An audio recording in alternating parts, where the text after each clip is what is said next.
నాగర్ కర్నూలు జిల్లా ప్రభుత్వ జనరల్ ఆసుపత్రిలో మెడిసిన్ కొరతతో రోగులు తీవ్ర ఇబ్బందులు పడుతున్నారు. మెడిసిన్ లేకపోవడంతో గంటల తరబడి రోగులు క్యూ లైన్లో నిల్చుంటున్నారు. అయితే రోజుకు అవుట్ పేషెంట్లు 1000కి పైగా దాటుతున్నాయని వైద్యులు చెబుతున్నారు. దీంతో మందుల కొరతగా ఉండటంతో రోగులకు ఇవ్వలేకపోతున్నామని చెబుతున్నారు. దీంతో రోగుల బంధువులు ఇబ్బందులకు గురవుతున్నారు. మందుల కొరత లేకుండా చూడాలని ప్రభుత్వాన్ని రోగులు కోరుతున్నారు.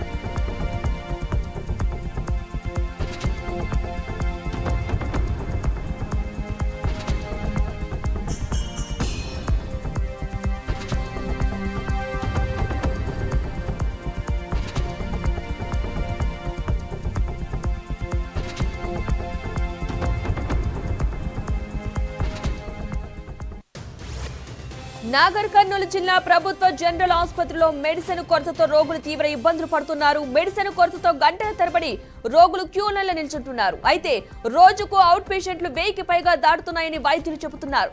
దీంతో మందుల కొరతగా ఉండటంతో రోగులకు ఇవ్వలేకపోతున్నామని చెబుతున్నారు. దీంతో రోగుల బంధువులు కూడా ఇబ్బందులకు గురవుతున్నారు. మందుల కొరత లేకుండా చూడాలని ప్రభుత్వాన్ని రోగులు కోరుతున్నారు.